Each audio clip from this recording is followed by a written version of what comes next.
Welcome to this explainer. If you're a mental health professional, a clinician, or honestly anyone involved in psychological care today, you are absolutely in the right place. We're going to dive into a rapidly growing and entirely unregulated phenomenon that's happening right under our noses. AI acting as a stand-in for psychological care. Understanding this trend isn't just an interesting thought experiment, it's absolutely vital for the safety of your practice today. So let me just ask you right out of the gate. Are your most vulnerable patients turning to AI chatbots for therapy between your sessions?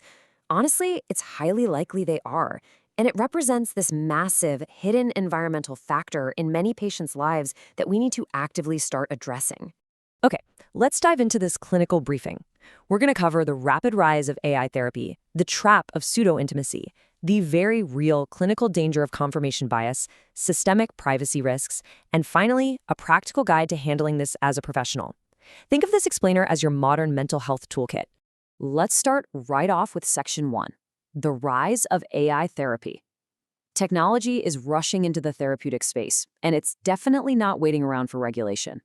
Here's the reality on the ground. Patients are increasingly using AI chatbots as a free, instantly accessible alternative to professional clinical assessment.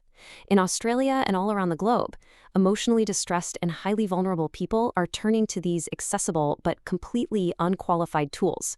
Because these bots are so readily available, literally right there in their pockets, people might be missing out on proper, urgently needed help.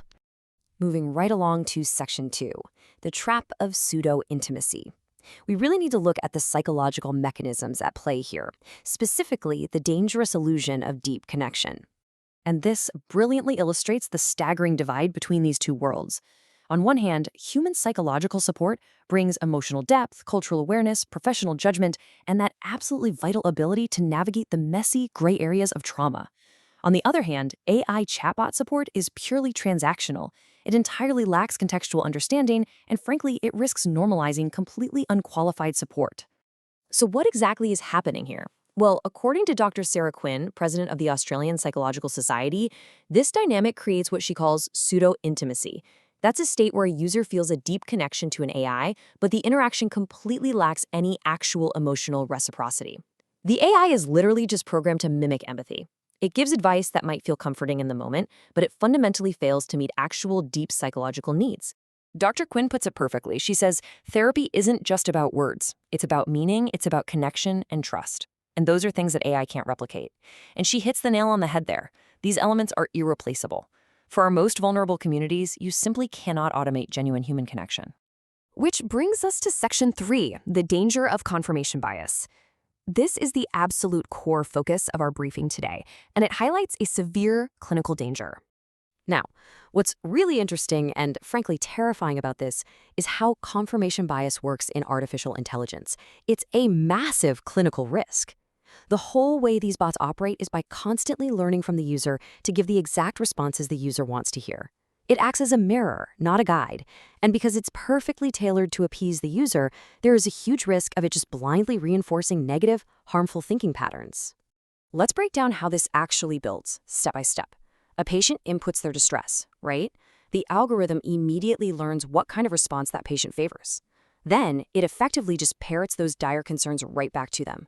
Step 4, negative cognitive patterns are heavily reinforced. It's a total echo chamber. When someone is in dire need, the absolute last thing they need is a machine simply validating and echoing their darkest thoughts without any professional context. So, the crucial point we have to remember is this. Vulnerable patients need appropriate, challenging support.